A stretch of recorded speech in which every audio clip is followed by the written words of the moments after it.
Hi friends, मैं हूँ CA मंजुल और मेरा यूट्यूब चैनल है CA to Z और यहाँ पर हम टैक्स टॉपिक से रिलेटेड डिस्कशन करते हैं। हाय, आज का टॉपिक फ्रेंड्स मैंने TDS का लिया है क्योंकि बहुत सारे लोगों को ये कन्फ्यूज़न है यहाँ। और जो मेरे दोस्त कंपनी में काम करते हैं यहाँ पे इंटरव्यू के लिए जा रहे हैं, उनसे ये क्वेश्चन ज़रूर पूछा जाता है क्योंकि बहुत ही इंपॉर्टेंट टॉपिक है। तो हम लोग देर नहीं करते, इसको स्टार्ट करते हैं। तो व्हाट इज़ TDS? अगर हम देखें, TDS का मीनिंग है tax deduction at source. Tax deducted at source means का सोर्स पर ही टैक्स की डिडक्शन की जाती है।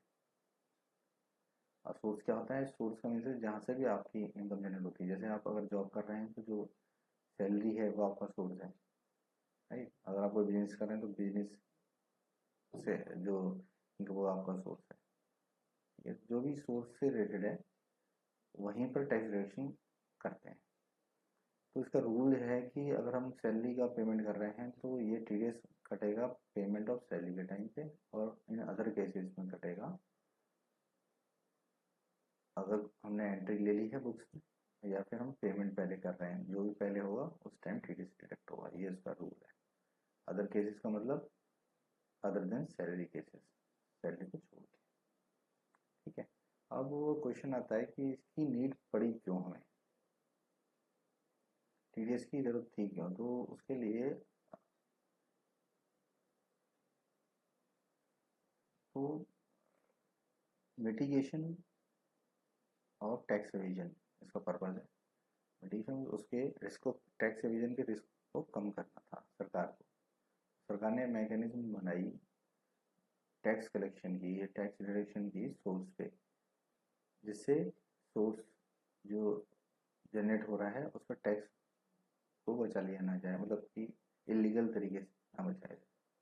मतलब लोग क्या करते थे, पहले अपना सोर्स हाइड करते थे और टैक्स भी देते ही नहीं थे और ना वो रिटर्न फाइल करते थे।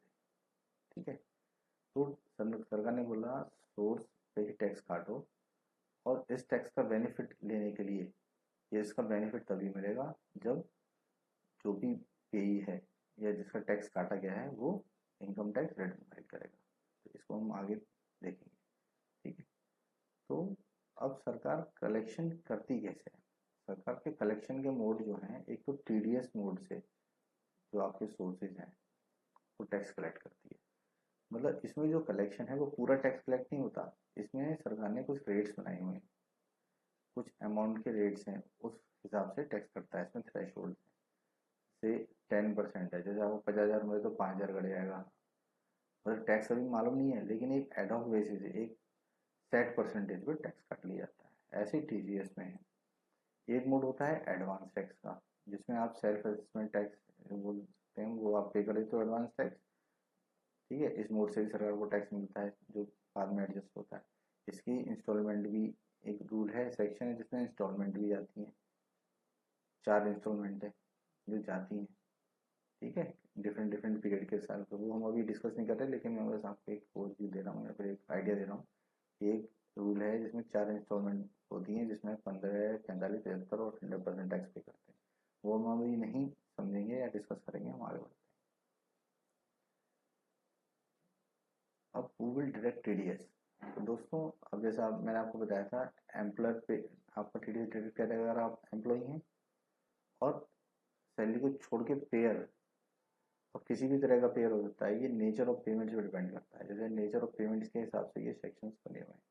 सेक्शन 194C कॉन्ट्रैक्ट का है, 194J प्रोफेशनल की पेमेंट का है, 194I कोई रेंट का है, और 194 वो परचेजेस पे है। ये नेचर ऑफ पेमेंट्स है सारी, उनके बेस पे ये सेक्शंस बनाए हुए हैं। ठीक है, अभी हम सेक्शंस को हम अभी नहीं ले रहे, हम बस खाली एक आइडिया ले रहे हैं कि TDS होता क्या है, इसका ओवरव्यू ले रहे हैं। ठीक, तो इन सेक्शन में अब जैसे सैलरी की कैलकुलेशन अलग तरीके से होगी जो सेक्शन 192 में होता है, इसको अलग से हम समझेंगे कैसे कैलकुलेशन होती है, TDS कैसे काटा जाता है, इन सेक्शंस में कैसे काटा जाएगा, ये सब अलग अलग हम टॉपिक वाइज कवर करेंगे। अब दोस्तों ये क्वेश्चन आता है कि ये जो TDS कटा, TCS, एडवांस टैक्स का होता क्या है?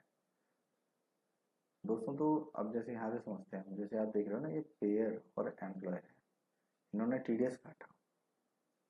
जब ये टीडीएस काटते हैं तो इनको एक रिटर्न फाइल करनी होती है और टीडीएस का पेमेंट भी करना होता है। तो पहले ये पेमेंट करते हैं और मंथली बेसिस पेमेंट होती है और उसकी डेट है 7 ऑफ फॉलोइंग मंथ। मतलब कि अगर आपने एक मंथ में टीडीएस काटा है तो अगले महीने की 7 तारीख तक आपको ये गवर्नमेंट को जमा करना होता है चालान के थ्रू। ठीक है, अब टैक्स को जमा कर दिया पेयर ने, पेयर की रेस्पॉन्सिबिलिटी है टैक्स सरकार को जमा करना। ठीक है, अब उसको एक रिटर्न भी फाइल करनी होती है। तो वो क्या करता है, अगर पेयर एम्प्लॉयर है और सैलरी का है तो वो 24 की फाइल करता है, ये क्वार्टरली रिटर्न होती है। अगर पेयर है तो वो अदर देन सैलरी है तो वो 26 की फाइल करता है, ये क्वार्टरली रिटर्न होती हैं, क्वार्टरली रिटर्न। ठीक है, ये रिटर्न वो सरकार को देता है, फाइल करता है सरकार।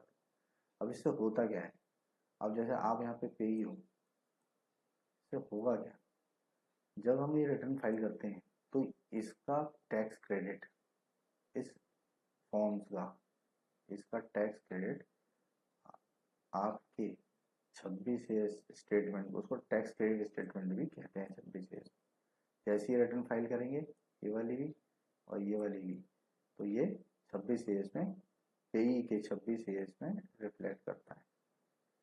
ठीक है, 26 में आ जाता है टैक्स क्रेडिट, उसको मिल उसका स्टैंड करने लगता है। ठीक है, अब ये टैक्स क्रेडिट तो स्टैंड कर गया, लेकिन इसका फ़ायदा क्या है, ये पेई को ये फ़ायदा है कि इसको वो अपनी फाइनल टैक्स लायबिलिटी में एडजस्ट कर सकता है। और वो कैसे करेगा, उसके लिए उसको एक रिटर्न फाइल करनी पड़ेगी, इनकम टैक्स रिटर्न फाइल करनी पड़ेगी, सरकार को देनी पड़ती है उसको साल में। उस टाइम पे उसको एडजस्ट कर सकता है। जैसे अब हम यहाँ पे समझते हैं, जैसे टैक्स लायबिलिटी उसकी बन रही थी कुछ, इसमें वो एक तो एडवांस टैक्स लेस कर लेगा, इसमें वो अपना टीडीएस जो आ रहा है इसमें 26 में वो लेस कर लेगा, और जो टीसीएस आ रहा है 26 में वो भी लेस कर लेगा। अब उसको खाली इतना टैक्स देना है, ये जो आ रहा है फाइनल। तो इस तरीके से वो अपनी फाइनल टैक्स लायबिलिटी में इस टैक्स कलेक्शन जो भी टीडीएस कटा है उसको एडजस्ट करके बैलेंस पेमेंट कर देता है और अपनी रिटर्न फाइल कर देता है। इस तरीके से उसको टैक्स क्रेडिट मिल जाता है। दोस्तों, मैं आशा करता हूँ कि आपको ये टीडीएस का एक फंडा समझ में आया होगा, और प्लीज़ कमेंट जरूर कीजिए और सब्सक्राइब कीजिए मेरे चैनल को। और अब टीडीएस वाइज सेक्शन वाइज हम डिस्कशन भी करेंगे अपने नेक्स्ट वीडियो में। थैंक यू वेरी मच दोस्तों, बाय बाय, टेक केयर।